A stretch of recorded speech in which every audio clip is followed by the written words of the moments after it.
The Man in the Lazy River. My name is Jenna, and this happened during the summer after my freshman year of college. My best friend Kayla had a younger sister named Madison, who was 16 at the time. Their parents had bought 4 discounted tickets to a large water park about an hour from where we lived, but one of their cousins canceled at the last minute. Kayla invited me to take the extra ticket. The forecast called for temperatures in the mid-90s, so we planned to arrive as soon as the park opened. We left shortly after 8 in the morning with towels, sunscreen, snacks, and a cooler filled with water bottles. The parking lot was already busy when we arrived. Families were unloading strollers and inflatable toys, children were running ahead in swimsuits, and employees in bright shirts were directing traffic into long rows of cars. After entering, we rented a locker near the main changing area. I placed my wallet, car keys, dry clothes, and phone inside. Kayla stored her bag and a disposable waterproof camera she had bought for the trip. Madison kept her phone in a clear waterproof pouch around her neck because she wanted to take pictures throughout the day. We went down several slides, spent time in the wave pool, and ate overpriced chicken tenders beneath a large umbrella. The park was crowded, but not so crowded that it felt unbearable. Music played through speakers hidden around the attractions. Lifeguards blew whistles whenever children ran across the concrete, and the air smelled like chlorine, sunscreen, and fried food. At around 1 in the afternoon, I first noticed the man. We had just exited a large raft slide and were waiting for Madison to retrieve her sandals from a rack. A man stood near the ride's exit, leaning against a railing.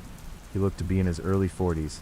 He wore black swim trunks, a dark blue rash guard, sunglasses, and a waterproof pouch around his neck. Nothing about him appeared immediately threatening. What caught my attention was that he seemed to be alone. He was not carrying a tube. He was not speaking to anyone. He was not looking toward the slide as if he were waiting for a family member to come down. He was looking at us. When I met his eyes, he looked away. I assumed it was nothing. 20 minutes later, I saw him again near a food stand. We were standing in line for drinks, and he was several yards away beside a railing. He did not order anything. He simply stood there, looking in our direction whenever he thought we were not paying attention. I quietly mentioned it to Kayla. She glanced over and said, "Maybe he's waiting for somebody."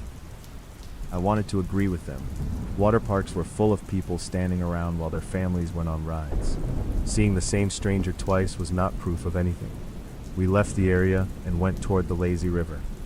The lazy river circled a large part of the park. It passed through several shaded sections, beneath walking bridges, and through a long tunnel under one of the slide towers. We found 3 tubes and entered together. For the first several minutes, we floated side by side, talking and bumping into each other whenever the current pushed us toward the wall. Then I saw the man again. He entered the river behind us. He was several tubes away, and I told myself it was a coincidence.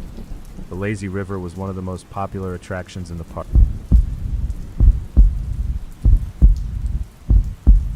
The employee at the closed water slide. My name is Tyler, and this happened when I was 20 years old.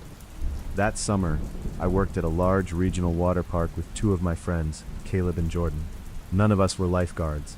We worked at a food stand near the children's splash area, selling pizza, fries, drinks, and ice cream to families who were already annoyed by the prices. The park employed hundreds of seasonal workers. Some worked rides, some worked security, some cleaned, and others handled maintenance. New employees appeared constantly, and uniforms differed between departments. Because of that, nobody personally recognized everyone who worked there. The park usually closed at 10 at night. Employees remained for another hour to clean, empty trash, restock supplies, and count registers. By the time we left, most attractions were dark and silent. One of the park's oldest slides was called Blackwater Run. It was a partially enclosed tube slide built into a tall artificial rock structure. The slide twisted through several dark tunnels before dropping riders into a splash pool. About a week before the incident, Blackwater Run closed for maintenance. A sign blocked the entrance, and guests were redirected toward other slides. We heard rumors about a damaged pump, but nobody in food service knew the real reason. The first time I saw the man was behind our food stand, 3 nights before everything happened. He wore a gray maintenance shirt, dark work pants, boots, and a baseball cap. A radio was clipped to his belt, and an employee badge hung near his waist.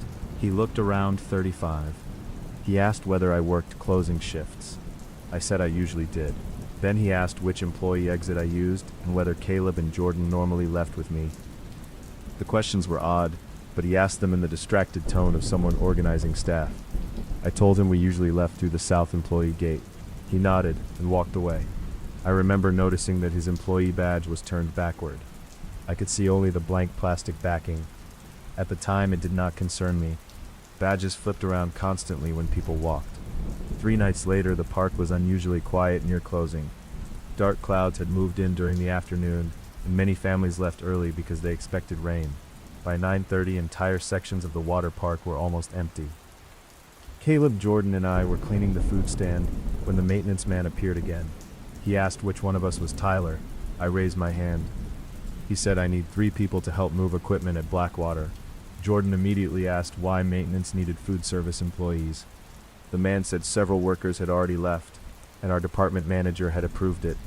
He knew our manager's name. That made him sound legitimate. I asked whether she wanted us to clock into a different department. He looked irritated and said, "It's 10 minutes. You don't need to make it complicated." Caleb wanted to help so we could finish and leave. Jordan remained suspicious, but followed because neither of us wanted to look uncooperative. The man led us past the closed slide entrance and through an employee-only gate. The public sections of the park were still bright, even near closing. Behind the attractions, everything changed. The service path was narrow and wet. Artificial rock walls rose on one side, while chain-link fencing surrounded pumps and electrical equipment on the other. Large pipes ran beneath metal grates, and the air smelled strongly of chlorine. The farther we walked, the quieter it became. The man's radio never made a sound. Park radios were normally constant near closing. Supervisors gave updates, security announced cleared sections, and maintenance called out equipment checks. I asked which radio channel he was using. He ignored me. We reached a concrete door beneath Blackwater Run. A warning sign read, "Pump access. Authorized personnel only." The man removed a key and unlocked it. Inside was a damp corridor, illuminated by yellow emergency lights. Exposed pipes ran along the ceiling, and the low vibration of machinery could be felt through the floor. Jordan stopped at the entrance. He said, "We should call our manager first." The man turned toward him. His expression no longer looked tired or distracted. It looked cold. He said, "Your manager already knows." Jordan took out his phone. The man said, "Put that away." Nobody moved. Then he forced a smile and added, "There's water everywhere in here. You'll damage it." We continued walking, but by then I knew something was wrong.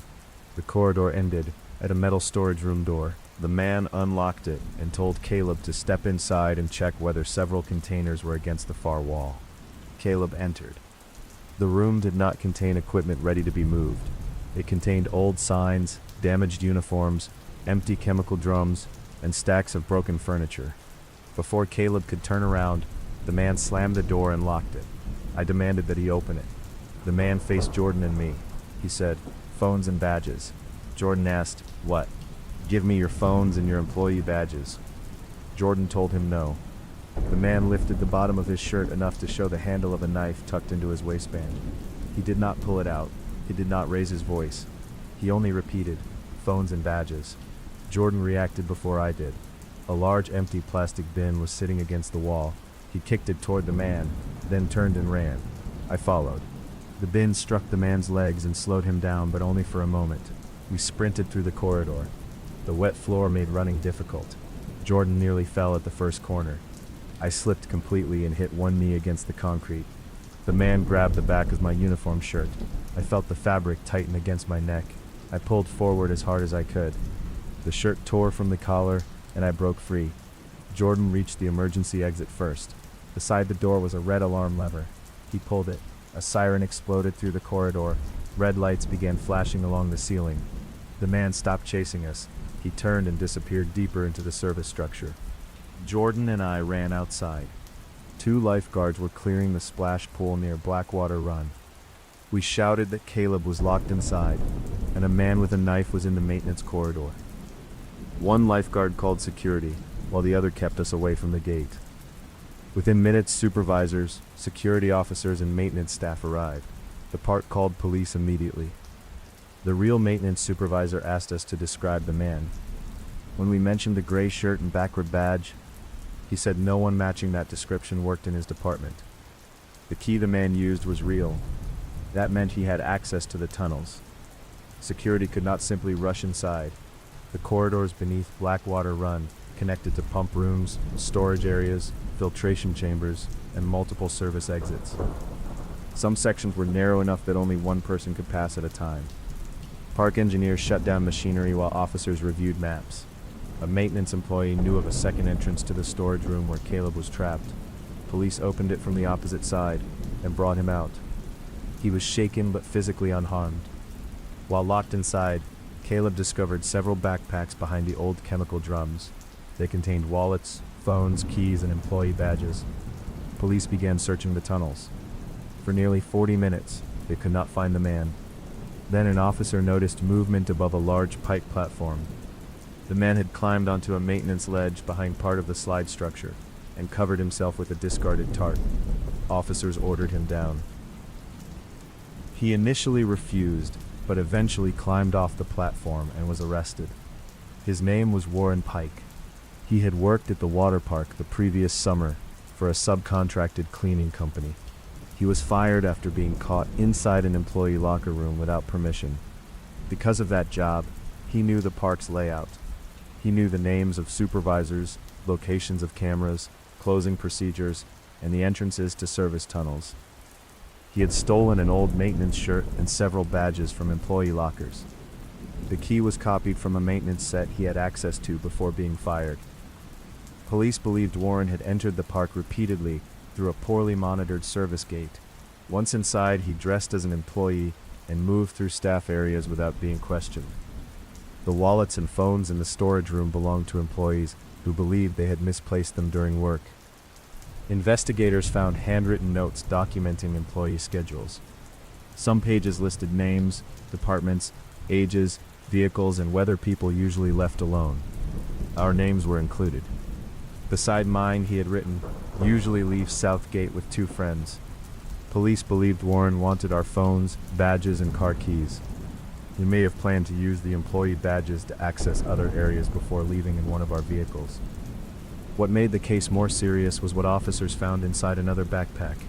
There were gloves, restraints, and additional knives. Warren was charged with kidnapping-related offenses: armed robbery, impersonating an employee, unlawful entry, possession of stolen property, and multiple other crimes.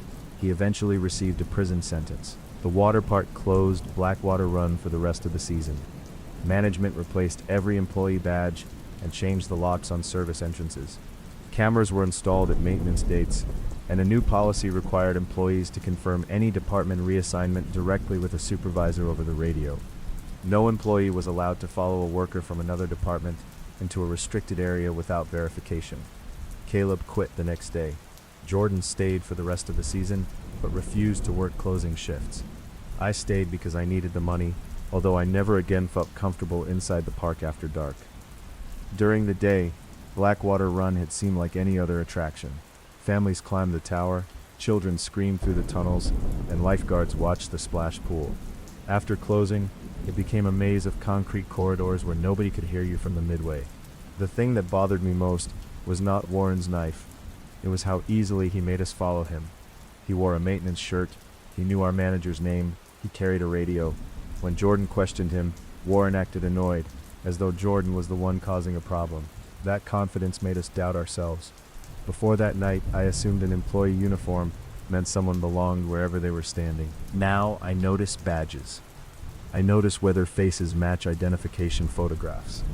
I notice whether radios are actually active. Because Warren never forced us through the employee gate. He simply held it open, acted like we were expected, and waited for us to obey.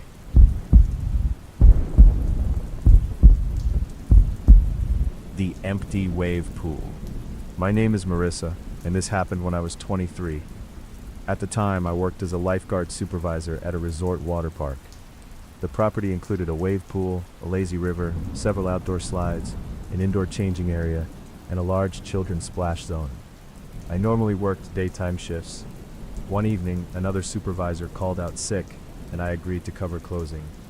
The water park closed to guests at 10. Afterward, the lifeguards performed sweeps, collected abandoned tubes, checked locker rooms, locked equipment sheds, and confirmed every guest had left. Most visitors never saw how different the park became after closing. During the day, music played from speakers around the pools, water rushed from fountains and slides, children screamed, whistles blew, and hundreds of people moved across the concrete.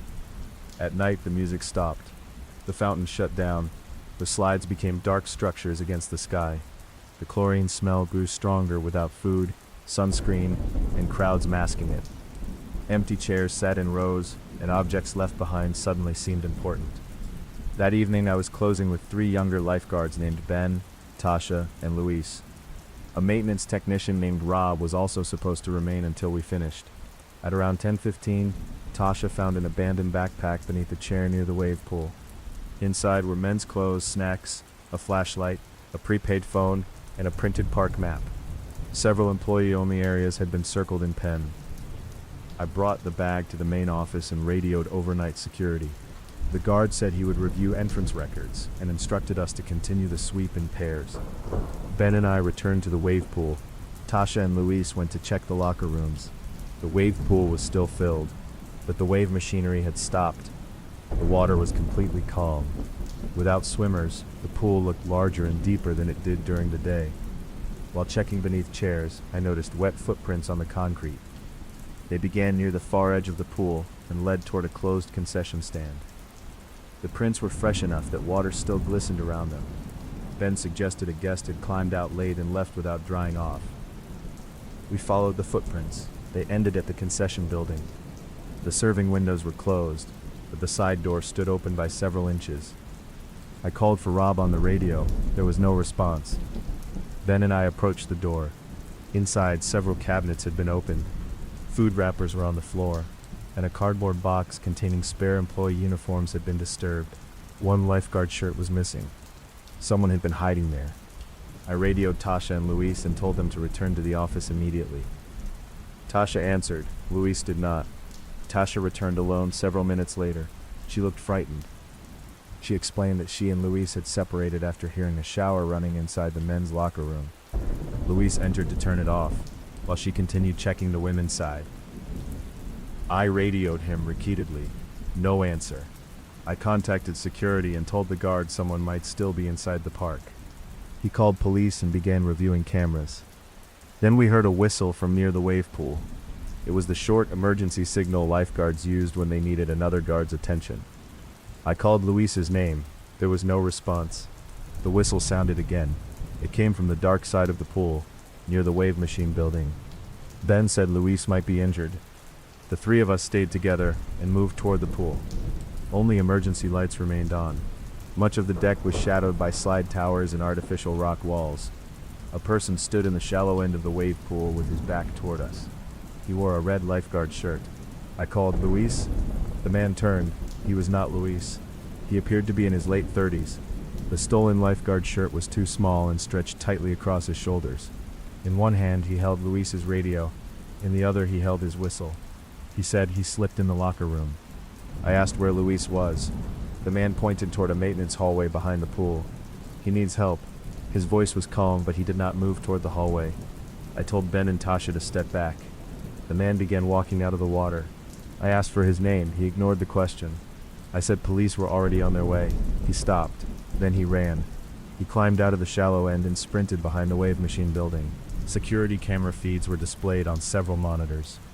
The guards switched between angles, searching for the man. We saw him briefly moving between the concession stand and Lazy River. He still wore the lifeguard shirt and carried Luis's radio. He knew where cameras were located. Whenever possible, he stayed beneath awnings, behind artificial rocks, or close to dark buildings. Security found Luis several minutes later. He had been struck from behind inside the men's locker room and locked in a maintenance closet.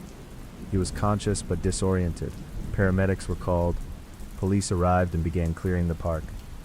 The intruder reached an electrical panel near the children's area and shut down part of the exterior lighting. Several cameras went dark. He then used Luis's badge to approach an employee exit. I had already disabled Luis's badge from the office. The gate did not open. The man disappeared toward the Lazy River. The Lazy River wound around landscaped islands, beneath bridges, and behind artificial rock walls. Beneath part of it were filtration access rooms large enough for a person to hide inside. Officers entered with a police dog. For almost an hour, the park remained silent except for radios and police commands. I watched the camera feeds with Ben and Tasha while paramedics treated Luis. Eventually, the police dog alerted near a locked filtration chamber beneath one of the lazy river bridges. The man was hiding inside. He had changed out of the lifeguard shirt and covered himself with an old maintenance blanket. He resisted briefly, but was arrested. His name was Stephen Crow. He had entered the water park earlier that afternoon using a stolen season pass. He remained inside after closing by moving between restroom stalls, landscaping areas, and closed concession buildings. Security footage showed that he had spent more than 6 hours observing employees. He watched staff enter restricted doors. He watched which badges open gates. He listened to radio signals and learned parts of the closing routine. The marked map inside the backpack identified staff entrances, camera locations, the employee parking lot, and areas not covered by regular patrols. Police found several stolen wallets, phones, badges, and car keys in his possession. Investigators believed he planned to steal an employee vehicle after the park closed. However, they also recovered restraints and a weapon near the locker room where Luis was attacked. That made it clear that theft was not his only possible intention. Stephen had done similar things before. Police connected him to incidents at public pools, gyms, and amusement parks. He entered as a guest, remained hidden after closing, stole employee clothing, and searched lockers or offices once the buildings emptied. In one earlier case, a cleaning employee reported being locked inside a supply room. Police had never identified the person responsible. Stephen was charged with burglary, assault, unlawful imprisonment, impersonating an employee, and possession of stolen property. He was later convicted and sentenced to prison. Luis recovered from his injuries, but he never returned to work. The park installed motion sensors, additional cameras, and alarms inside service areas. Closing teams were increased, so no employee had to clear an area alone. Management also required workers to confirm every guest had exited using head counts and multiple sweeps, rather than relying on visual checks from a distance. I completed the season, but I stopped volunteering for closing shifts. The wave pool never felt the same again. During the day, it had seemed harmless. It was bright and crowded, filled with children jumping over waves while families watched from chairs. That night, it was a silent basin, surrounded by dark buildings, maintenance doors, and places someone could disappear. The final detail police showed me came from footage recorded before closing. Stephen had stood near our staff for hours. At one point, he pretended to search for a lost child while watching a supervisor use a badge at the office entrance. Later, he sat beneath an umbrella and watched the lifeguards perform a shift change. He did not hide from the crowd. He studied us inside it. The crowd eventually left. The music stopped. The attractions shut down. But Stephen remained, because that had been the plan from the beginning. I still visit water parks, although I no longer stay near closing. When the final announcement plays and guests begin moving toward the exits, I notice the people who remain seated.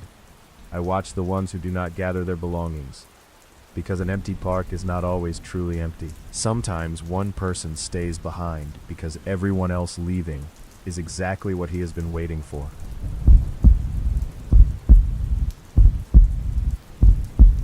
The ride home from the water park. My name is Dylan, and this happened during the summer after I graduated high school. I drove 3 of my friends, Marcus, Noah, and Tyler, to a large water park about 90 minutes from our hometown. We planned to arrive around noon and stay until closing. The day itself was normal. We waited in long slide lines, spent too much money on food, and argued over who had lost one of the towels. We took pictures near the wave pool and spent the final hour floating in the lazy river because everyone was too tired to climb another slide tower. The park closed at 8 that evening. We decided to leave about 20 minutes early to avoid the traffic. Our car was in an overflow lot across a pedestrian bridge from the main entrance. It was farther away than most parking areas and only partially lit. Earlier in the day, I had noticed 2 men near the locker area. One looked to be in his late 20s. The other was probably in his 40s.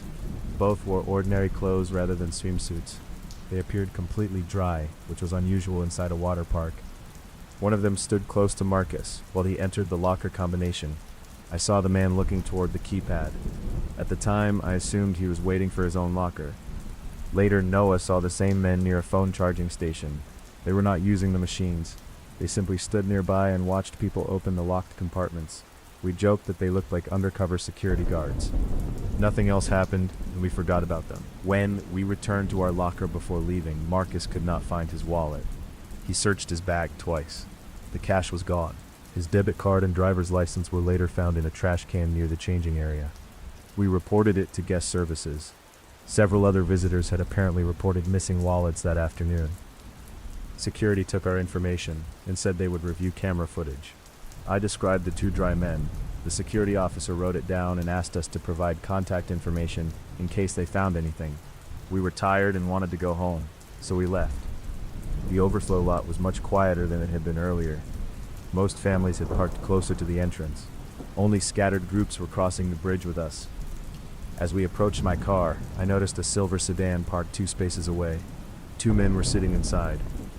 I could not clearly see their faces through the windshield. When I'd unlocked my car, the sedan's headlights turned on. We got inside quickly. I started the engine and drove toward the exit. The silver sedan pulled out behind us. For the first several miles, I assumed it was a coincidence. Everyone leaving the water park used the same access road before reaching the highway. The sedan stayed about 4 car lengths behind us. Once we merged onto the highway, I changed lanes. The sedan changed lanes too. Marcus looked through the rear window and said, "I think those are the guys from the lockers." Tyler told him he was imagining it. About 20 minutes into the drive, we stopped at a gas station. I parked beneath the bright lights near the entrance. The silver sedan did not enter the station.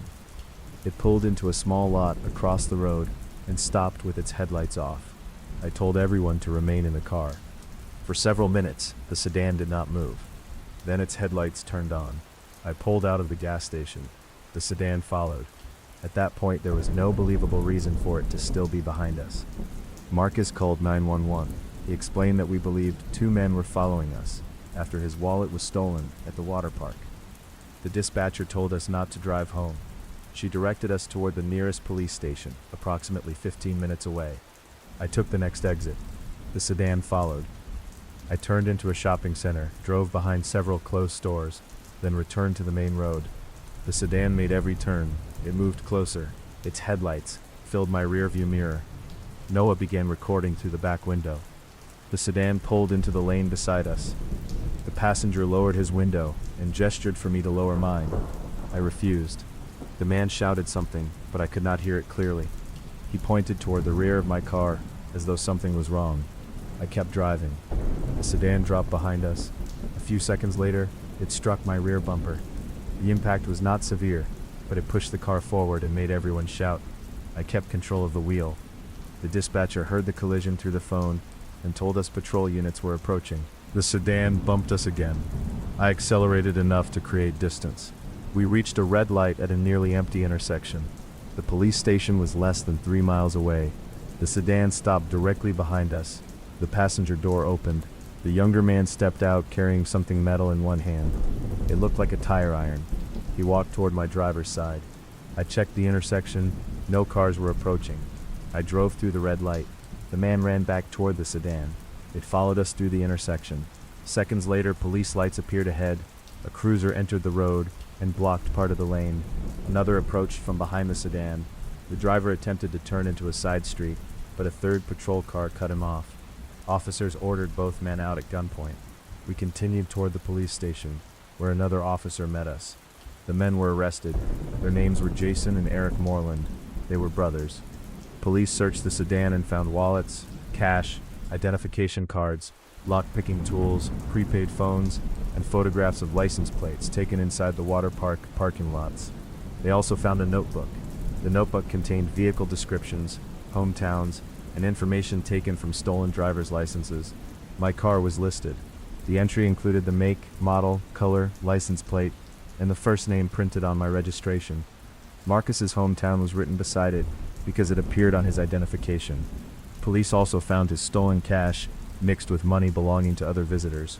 Security footage from the park showed how the brothers operated. They purchased regular admission tickets but entered wearing normal clothing. They remained near lockers and charging stations, where they watched guests type combinations. When people moved away, one brother opened the locker while the other watched for employees. They stole cash and photographed identification cards. They often returned driver's licenses and bank cards so victims might assume they had simply misplaced the money rather than cancel everything immediately. The photographs of license plates allowed them to identify vehicles belonging to selected victims. Investigators believe they followed guests who lived far from the water park because those people would drive longer routes through unfamiliar areas. Jason and Eric claimed they followed us only because they wanted to steal the car. The police did not fully believe them.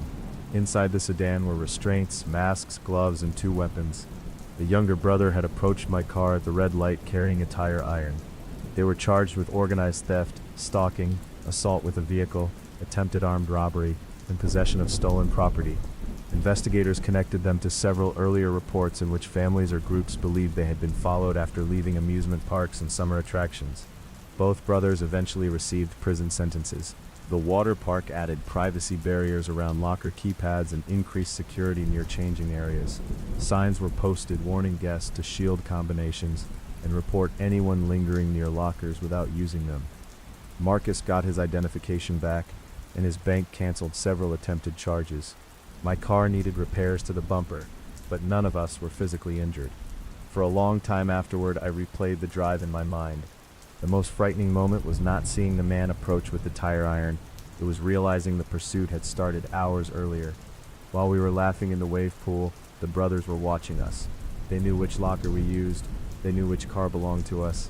They knew our license plate and hometown. They waited until the water park closed, until the crowd scattered into separate cars, and until we were driving on unfamiliar roads far from home. Inside the park, I felt protected by admission gates, wristbands, cameras, security officers, and thousands of other visitors, but the brothers never planned to attack us there. The water park was where they collected information. The empty road was where they intended to use it. I still visit amusement parks and water parks, but I shield every locker code. I check the cars around mine before getting inside. If the same vehicle follows me through several turns, I do not drive home, because sometimes the dangerous part of a water park trip does not happen in the pool. Sometimes it begins when the slides disappear behind you and someone decides to follow you the rest of the way.